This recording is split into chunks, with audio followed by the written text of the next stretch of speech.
बड़ी खबर, गोरखपुर के दीक्षा भवन में हुआ शानदार नाटक का अभिनय। मेजर सुशील गोयल ने किया आयोजन, जनमित्र संस्था ने किया एक नई फौज का आयोजन। एक नई फौज भारत के लिए सुपुर्द, एक नई फौज देश दिया गया। नेताजी सुभाष चंद्र बोस को याद किया गया। जब मंच पे कलाकार उतरे तो लोगों की तालियों की गड़गड़ाहट से पूरा हाल गूंज उठा। एक शानदार नाटक रंगमंच पे उतरा तो लोग देखते रह गए, जीवंत हो उठे। गोयल जी, सुभाष चंद्र बोस इस टाइम पे क्या कारण है जो आपने इस तरह के नाटक को आज मंच पे दिखाया, लोगों को बुलाया? 75वीं सालगिरह के टाइम पर एक ऐसा सोचा गया कि अपने यूथ को जागरूक किया जाए। वो आज़ादी मिलने के बाद में पैदा हुए, उनको आज़ादी के बारे में इतना नहीं मालूम था, उनको जागरूक करने के लिए ये नाटक किया गया। और इसमें जनमित्र एक हमारा प्रोजेक्ट है। उस प्रोजेक्ट के अंदर हम बहुत सारी यूथ के लिए स्कीम्स लाए हैं और उनको पूरा आगे बढ़ना चाहते हैं। और हम चाहते हैं कि आगे आने वाले टाइम पे वो सिर्फ नौकरी ना मांगे, नौकरी देने लायक बने। इस चीज का एक आने वाले समय में जैसे आपने जनमित्र का जिक्र किया है, तो क्या जनमित्र और सारे कार्यक्रम लेके आएगा? किस तरह के कार्यक्रम लेके आएगा, थोड़ा सा प्रकाश डालिए। यस, जनमित्र एक तो सबसे पहले स्कूल के लिए अभी हमने गोरखपुर में प्रोजेक्ट शुरू किया है, जिसमें स्कूलों में दोपहर को या सुबह 1 घंटा हर हफ्ते एक क्लास को देते हैं, ताकि उनको बेस्ट इंडिया के और वर्ल्ड के टीचर्स उनको पढ़ा सके।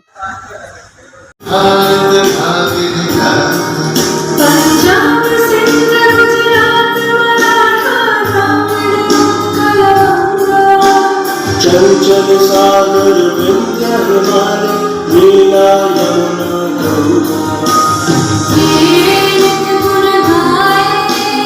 तुझसे जीवन पाए, हर तन पाए आशा। सूरज बनकर जन्मन जन्मे भारत नाम सुहाना।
उम्र छुपाने की आदत जाएगी नहीं। सटिया तो तुम 15-60 कहने की, 7-75 की हो रही। ये आवाज तो सुभाष बाबू जैसी करती है। नहीं, थोड़ा गई हूँ आजकल। अब बताओ, सुभाष बाबू दिखाई देते हैं, सुनाई देते हैं, पता नहीं किस इल्यूजन में रहता है। जो मन देखना चाहता है सामने दिखने लगता है, और जो सुनना चाहता है वो सुनाई देने लगता है। मगर इतनी सीधी और सच्ची बात करने वाले वो पिघले एक। देखो, तुम्हारे सामने ही खड़ा हूँ, मैं हूँ सुभाष चंद्र बोस। अब खुद ही चले गए। बड़ा गुस्सा ठीक है, शायद से तुम्हारी शिकायतें। जीवन में मैंने जब से कोर्स संभाला था, एक ही लक्ष्य था मेरा, आजादी। तुम्हें पाना, और वो भी किसी भी कीमत पर। मैं तुम्हारे दर्शन का सौभाग्य लेकर आया ही नहीं था। एक सुंदर सी छवि थी तुम्हारी।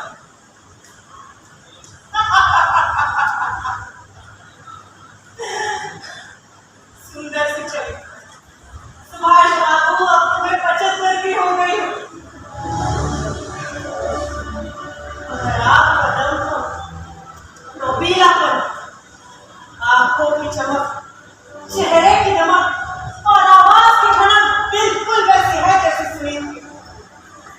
कमाल है, आप तो बूढ़े भी नहीं हुए। देश के लिए मरने वाले कभी बूढ़े नहीं होते।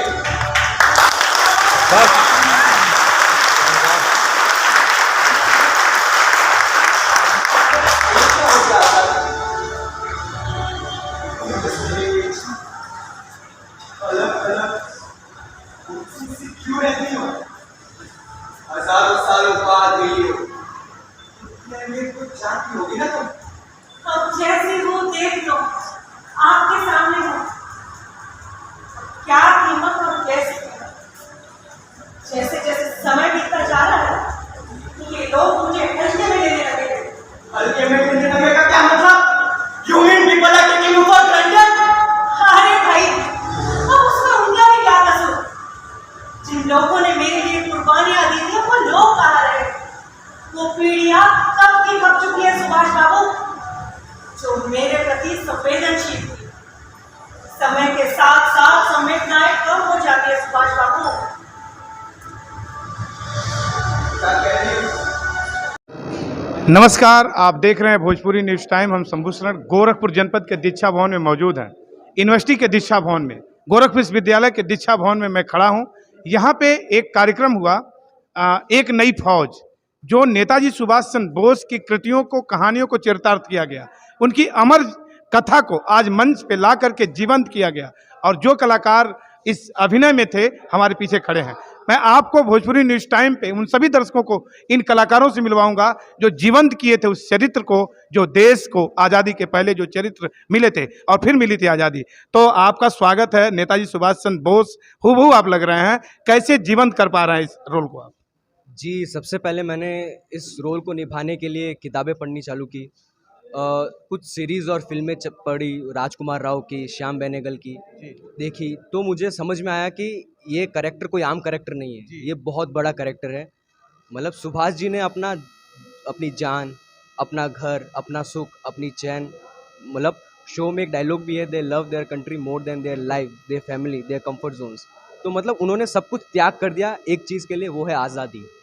और इतनी बड़ी पर्सनैलिटी का कोई कैरेक्टर निभाना मुझे बहुत बड़ा सौभाग्यशाली मानता हूँ मैं अपने आप को, कि मैं ये चीज़ कर पाया, या मैं उनके कुछ चरित्रों को छू भी पाया। अगर मैं उनको थोड़ा भी मैंने उनको कुछ जस्टिफाई कर दिया हो, तो मैं अपने आप को बहुत बड़ा क्या किस्मत वाला मानता हूँ कि ये चीज़ हो गई है। आपके अभिनय से लग रहा था कि हाँ, जरूरत है आज के युवा पीढ़ी को भी संदेश देने की, हाँ जरूरत है आज भी वर्तमान में सुभाष चंद्र बोस की, ऐसा लग रहा था। बिल्कुल हूबहू आप कर पा रहे थे। ये इसकी प्रेरणा कहाँ से ले पाए? इसकी प्रेरणा हमारे गुरु जयंत देशमुख सर, जया सरकार मैम, प्रियंका ठाकुर मैम, हमारे यही गुरु है। इन्होंने हमें सिखाया है, इन्होंने ही हमें सब कुछ बताया है। और इन्हीं के एक्चुअली में हम कुछ नहीं है, हम एक कठपुतली है, चलाने वाले ये सब हैं। तो हम बस, आप हमें देख रहे हैं, हम कठपुतली, लेकिन चला ये सब रहे हैं। तो मैं अपनी पूरी जो भी अभिनय, जो भी मैं कर पाया, जितना भी कुछ कर पाया, तो मैं पूरा श्रेय उनको ही देना चाहूँगा। जी बिल्कुल। एक नया किरदार, जैसे लोगों को जब 1947 में आज़ादी मिली तो लोग जानते थे आज़ादी आज़ादी, मैं आज़ाद हूँ, ये महसूस कर। लेकिन एक प्ले, एक किरदार मंच पे जब आया तो आज़ादी भी कोई चीज़, आज़ादी भी बोल सकती है, आज़ादी भी कुछ महसूस कर सकती है। ऐसा आपने प्ले करके, अभिनय करके मंच पे दिखाया, हूबहू सटीक रहा, बहुत शानदार अभिनय रहा। क्या नाम है? मेरा नाम काजल राउत है। जी। और किस तरह से आपने इस तरह की जो फीलिंग दे रही थी, वो कैसे कर, अंदर से क्या, कौन सा कलाकार जो भारत माता के लिए इतना तन्मयता से आप मंच पे उतार पाए? नाटक एक ऐसा माध्यम है कि जो हम सोचते भी नहीं है, कहीं ख्याल में भी सोचते, वो हम स्टेज पे करके बताते हैं। तो आज़ादी एक औरत के रूप में मैंने पेश की है। तो कभी किसी ने सोचा ही नहीं कि एक औरत के रूप में इतनी हम आज़ादी को कभी देखेंगे। ये किरदार निभाने के लिए मुझे ज़्यादा कुछ नहीं करना पड़ा, बस जो हालात इस देश में हो रहे, जो कुछ घटनाएं हो रही है, उसको ऑब्जर्वेशन किया, सोचा उन बातों को कि आज़ादी को पाने के लिए लाखों लोगों ने कुर्बानियां दी थी, लेकिन आजकल लोग कितना हल्के में ले रहे हैं। ये बहुत ऐसा कुछ नहीं कि एक डेली लाइफ है कि उसको ऑब्जर्वेशन किया मैंने और कह दिया, लेकिन उसकी कही हुई एक एक बात लोगों के दिल तक जाके पहुंचती है।